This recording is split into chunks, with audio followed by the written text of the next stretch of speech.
Donc, tout d'abord, je voulais vraiment vous remercier très sincèrement de cette invitation parce que déjà, cette journée était vraiment extrêmement intéressante et palpitante. J'ai la lourde tâche de la conclure, donc en fait, inviter une orthophoniste à parler dans une journée dédiée au cerveau, c'est une reconnaissance de nos compétences et de notre savoir-faire. Donc voilà, c'est vraiment avec beaucoup de plaisir que je suis là parmi vous ce soir et merci d'être encore là un vendredi soir.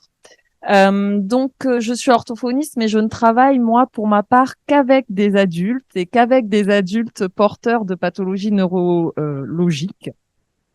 Je travaille en cabinet et je m'intéresse depuis le tout début de ma pratique particulièrement à la personne aphasique.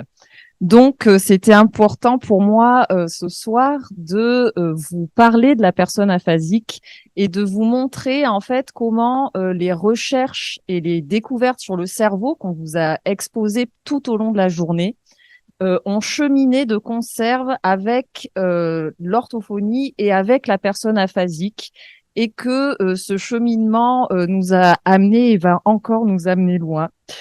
Donc, la première des choses que je dois faire, c'est vous présenter la personne aphasique. Donc, l'aphasie, qu'est-ce que c'est?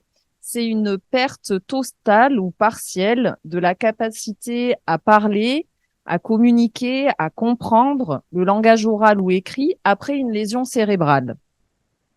Ces lésions cérébrales sont de diverses origines, donc ça peut être après un accident vasculaire cérébral ou dans le cadre de pathologies neurodégénératives. On vous en a parlé pour la maladie d'Alzheimer et il y a aussi des pathologies neurodégénératives qui s'expriment spécifiquement au niveau de l'aphasie. En cas de présence de tumeurs cérébrales, le professeur tout à l'heure a évoqué ces symptômes d'aphasie et également en cas d'épilepsie. On estime actuellement qu'il y aurait environ 300 000 personnes aphasiques en France et que après un AVC, 30 à 60% des personnes gardent une aphasie, selon les différentes études. Donc, cette atteinte du langage, en fait, va s'exprimer de façon extrêmement variable selon la lésion cérébrale, selon la taille, la profondeur, la localisation, mais aussi, et ça a été beaucoup évoqué dans la journée, selon la personne elle-même. Donc, selon ses habitudes de communication antérieure, selon son entourage, selon sa personnalité. Il va y avoir des degrés d'aphasie très variés, donc des formes les plus sévères qui partent du mutisme. Donc, à cause de la présence de cette lésion, dès que la personne veut produire du langage, il n'y a rien qui est produit. Ou alors, il y a une autre forme sévère où dès que la personne essaie de produire quelque chose, c'est tout le temps la même syllabe ou les mêmes mots qui apparaissent, tentant, regarder par la fenêtre, regarder par la fenêtre. Dès que le patient veut, dès que la personne veut s'exprimer, ce sont ces mots-là qui apparaissent et qui empêchent toutes les autres productions. Il y a toute une variabilité d'atteinte. Je me rends compte que je vais être embêtée pour un truc, mais bon, c'est pas grave. C'est pas grave. La forme la plus légère, en fait, réside dans le manque du mot. Donc là, cette fois-ci, on appelle ça aussi comme le mot qui reste bloqué au bout de la langue. Donc en fait, c'est des personnes, on le vit nous aussi au quotidien, mais là c'est plus marqué. Lorsque l'on veut s'exprimer, on veut trouver un mot spécifique et le mot ne vient pas, ou alors c'est un autre qui vient à la place. Et ça peut être très très discret.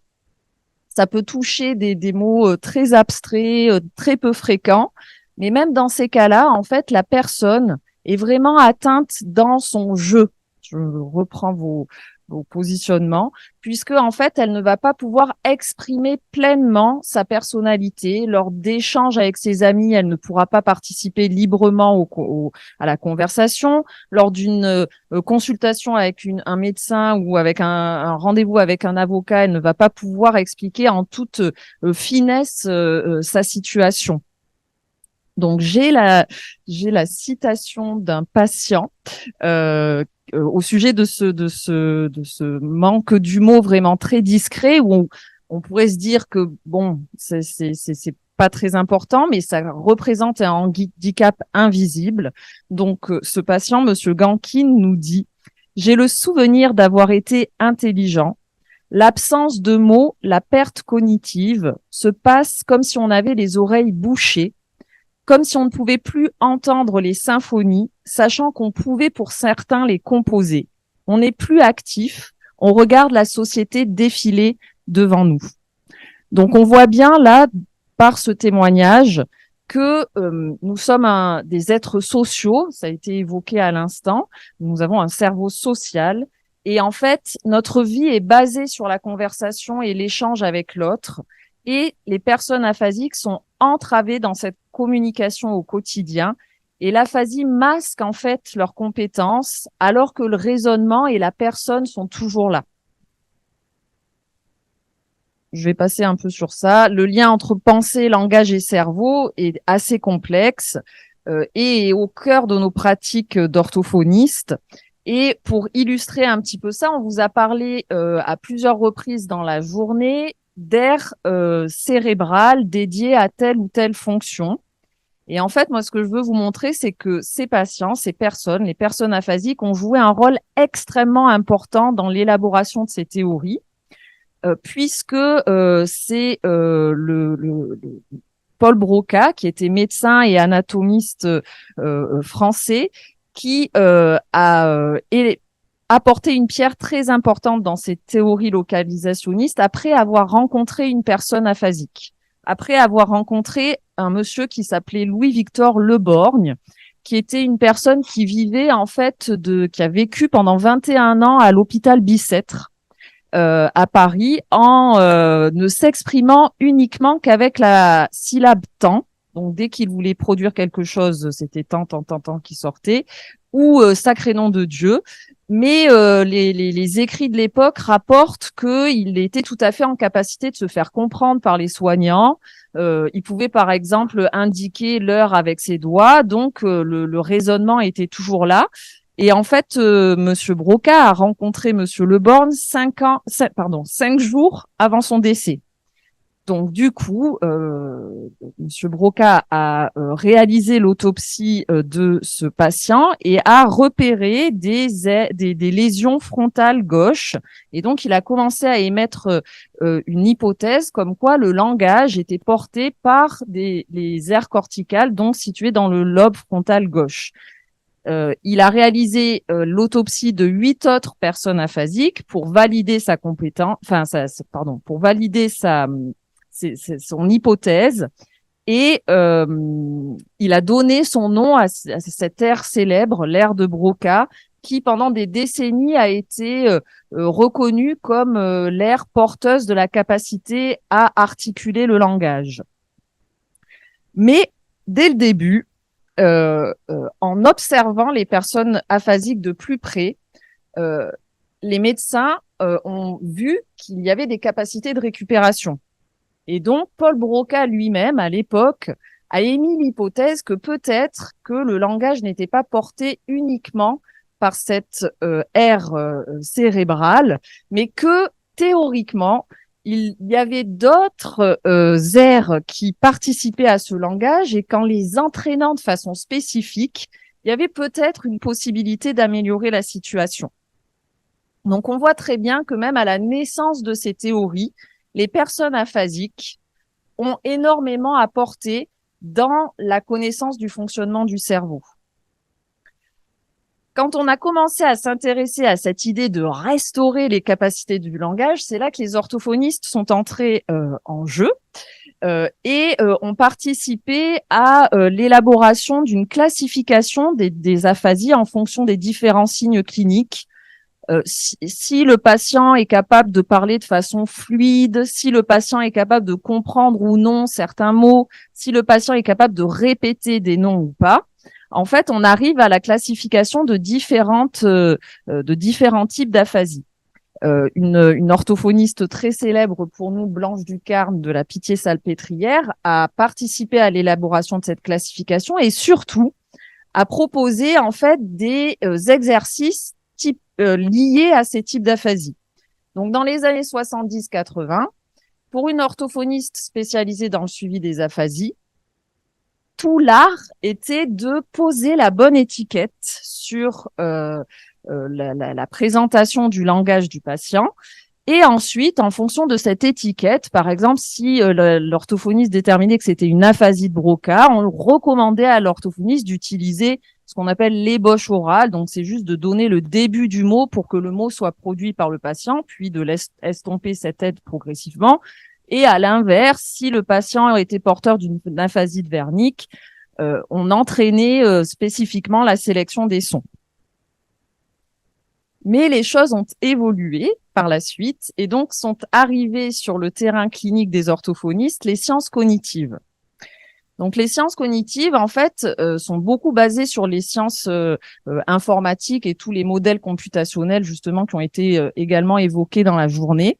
L'idée, c'est que face à une fonction cognitive, donc ici, celle qui nous intéresse, c'est le langage, on va déterminer, en fait, quelles sont les différentes étapes nécessaires pour produire un langage correct. Et on va décortiquer ces différents modules pour mieux comprendre le fonctionnement du langage. Et là encore, c'est les personnes aphasiques, en fait, qui ont permis d'affiner ces théories-là, puisqu'en fait, quand on a regardé des personnes aphasiques qui visent un mot, parfois, je l'ai évoqué, quand un patient veut dire quelque chose, il va produire autre chose. Or, ces erreurs ne sont jamais au hasard.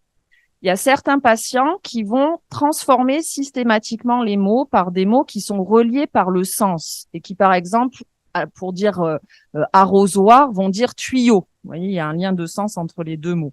Et il y a d'autres patients qui, eux, au contraire, quand ils font des erreurs, quand ils manquent la cible, ils vont produire en fait des mots qui sont reliés par la forme, par les sons. Et donc, à la place de dire arrosoir, ils vont dire, je sais pas, assoloir. Et donc là, on voit bien que c'est la forme des sons et la forme des mots qui est altérée. Et c'est ce qui a permis en fait de monter tous les modèles cognitifs sur une opposition entre le niveau sémantique et le niveau phonologique du langage. Donc, les sciences cognitives sont actuellement très utilisées et recommandées dans la pratique des orthophonistes, particulièrement en France. C'est beaucoup utilisé. Et donc, actuellement, on donne le type d'aphasie, mais on va plus loin. On essaye de repérer dans les modèles cognitifs quel est le niveau atteint. Et en fonction du niveau atteint, on va proposer des types d'exercices spécifiques. Et par exemple, pour les patients qui, à la place d'arrosoir, vont dire beaucoup tuyau ou vase ou des choses comme ça, on va retravailler les accès au sens des mots pour pouvoir faciliter l'accès efficace aux mots. Et par ce travail-là, en fait, on consolide les théories cognitives. On a vu à côté de ça que en parallèle de ces approches cognitives, il y a eu une énorme avancée dans l'exploration visuelle, donc du cerveau, et notamment l'utilisation de l'IRM fonctionnel. Et grâce à l'IRM fonctionnel, on a pu aller regarder dans le cerveau des personnes aphasiques comment ça se passait. Là, par exemple, c'est une étude très célèbre où on voit en fait, le délai de l'AVC, en fait, quelle est la partie droite ou gauche du cerveau qui s'active lorsque le patient est en train de produire, et on voit qu'il y a des activations différentes en fonction du délai, donc la phase aiguë, subaiguë ou chronique. Les orthophonistes sont entrés dans le champ de la recherche assez fortement et ont également utilisé l'IRM fonctionnel, là, cette fois-ci, pour montrer que lorsque l'on met un patient dans une IRM fonctionnelle avant de le faire travailler spécifiquement, on regarde comment le cerveau s'active. On met en place un protocole très spécifique, puis on refait une IRM fonctionnelle, et là, on a pu prouver qu'il y a un fonctionnement différent, donc il y a une neuroplasticité cérébrale qui s'est mise en place et qui est en lien avec la mise en place d'une thérapie spécifique. Actuellement, on a vu, ça a été légèrement évoqué par un des intervenants, on n'est plus dans cette théorie de il y a un endroit qui soutient une compétence. En fait, maintenant, on sait que le langage, par exemple, est porté par un réseau beaucoup plus étendu d'aires qui est dynamique et qui est très largement distribué dans le cerveau. Donc, tous les petits rectangles ici représentent des aires cérébrales qui sont activées lorsque l'on dit des mots. Et en fait, il y a une interaction entre le cortex et également les fibres blanches qui ont été aussi évoquées, donc les tractus de fibres qui permettent de relier les aires cérébrales entre elles. Et donc, on sait maintenant que le langage est essentiellement soutenu par deux chemins différents. Euh, euh, la voie dorsale du langage qui porte les compétences plutôt phonologiques, donc les sons, et la voie ventrale du langage qui porte plutôt tout ce qui est connaissance sémantique. Et c'est grâce aux patients qu'on a pu mettre en évidence ce fonctionnement. C'est grâce aux personnes aphasiques. Ça a été évoqué pour les tumeurs. En fait, c'est par rapport à la chirurgie éveillée que ces théories ont pu être validées. Donc en fait, comme je ne me rappelle plus son nom, Monsieur Chino, professeur Chino l'a évoqué. En fait, on réveille le patient et on va faire dénommer le patient.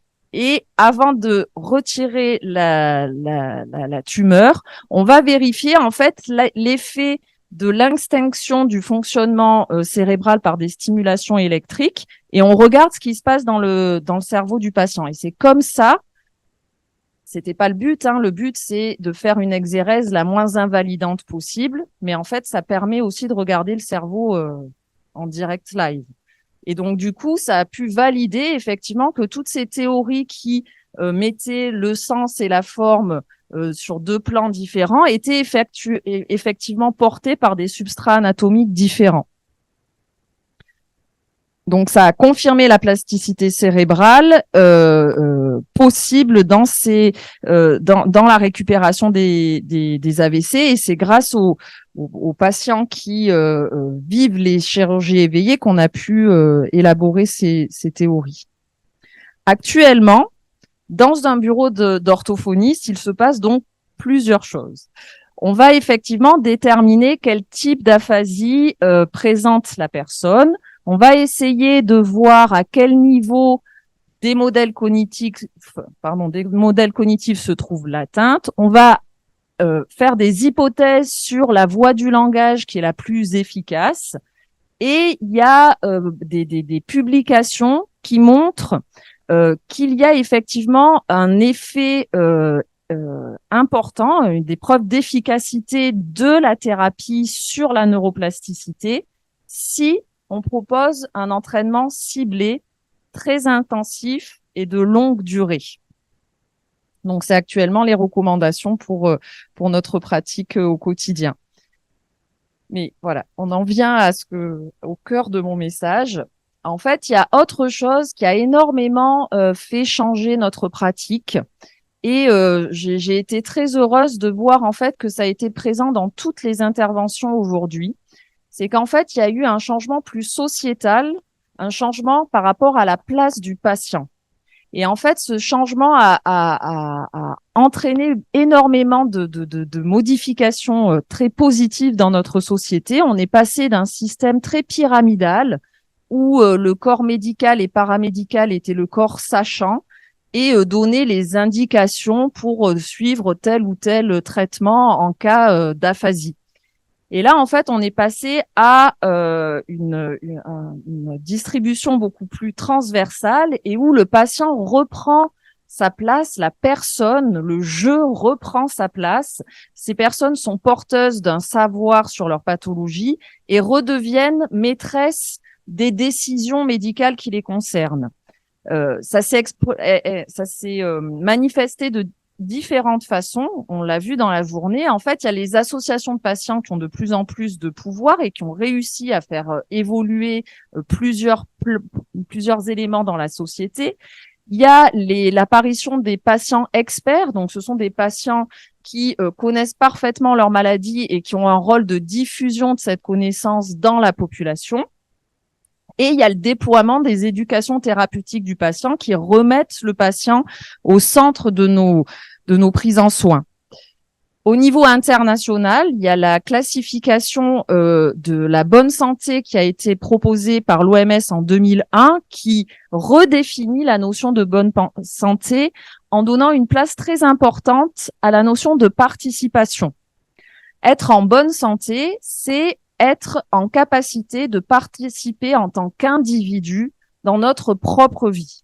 Et en fait, on a élaboré de nouveaux plans théoriques de prise en soin des personnes aphasiques, où là, la cible maintenant, c'est vraiment notre travail, c'est vraiment d'aider la personne à vivre le mieux possible avec cette aphasie.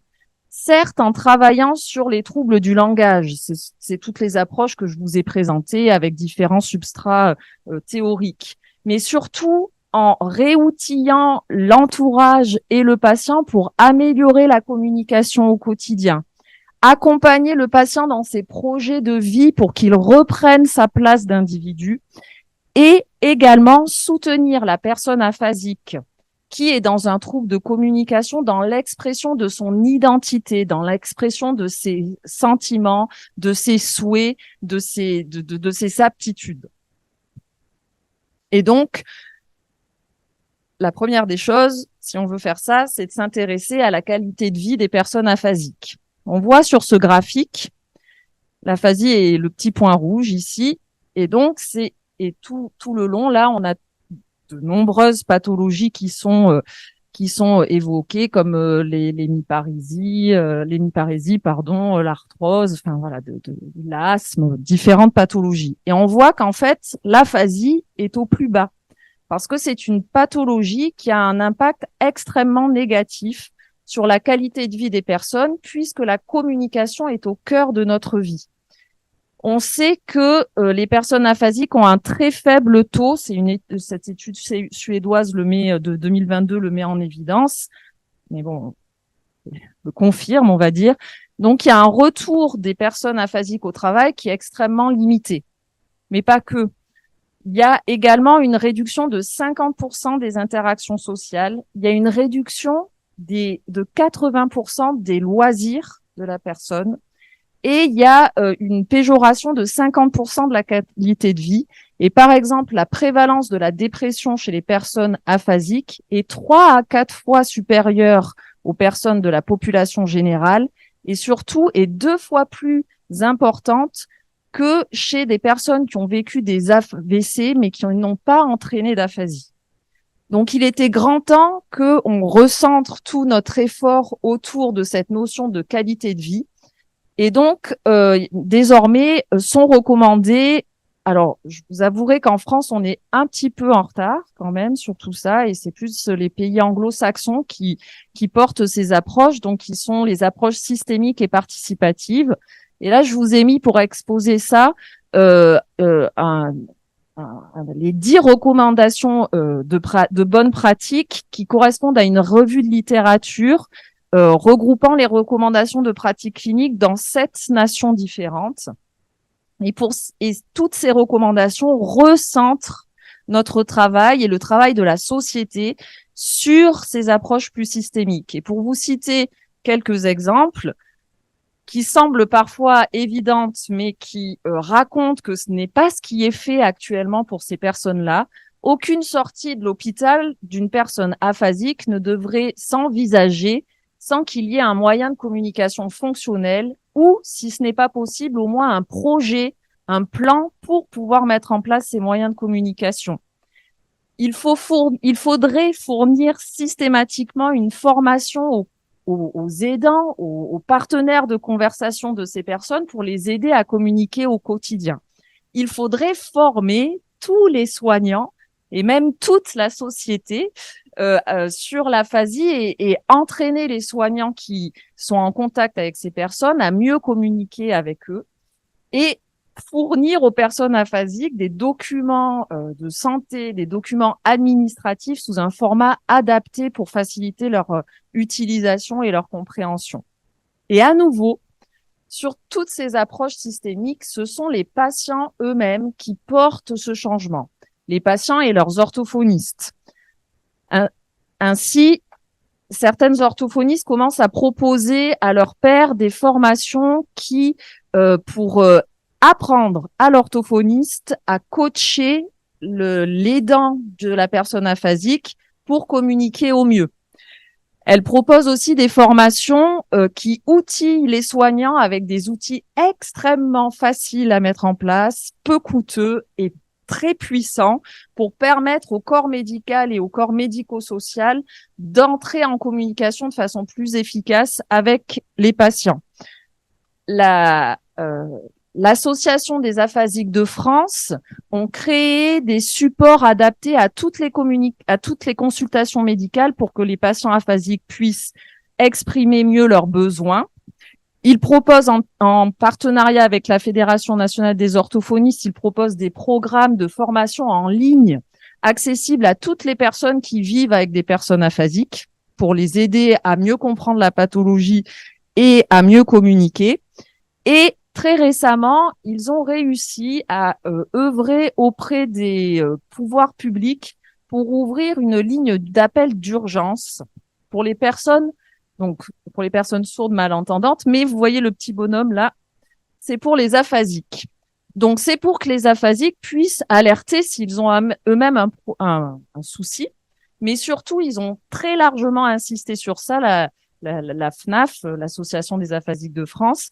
C'est pour pouvoir reprendre leur rôle de citoyen et pour pouvoir, eux, interpeller les secours s'ils voient quelqu'un en difficulté.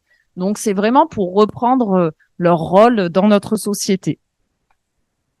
Alors, donc, pour synthétiser, pour conclure, on a vu tout au cours de tout au long de cette journée que le cerveau est un organe très complexe, subtil, que l'on connaît encore partiellement. Le fonctionnement du langage est tout aussi complexe et subtil. Et donc, on a tout un chemin à parcourir encore pour mieux comprendre les choses. Et surtout, notre société a un challenge devant elle beaucoup plus fort, qui est de, excusez-moi, ça m'émeut, débile, mais qui est de donner cette place méritée à ces patients qui ont beaucoup apporté, excusez-moi, je vais y arriver. Ces patients ont beaucoup apporté à la recherche. Il faut qu'on leur laisse leur place dans la société. Et c'est à nous de changer. Ah.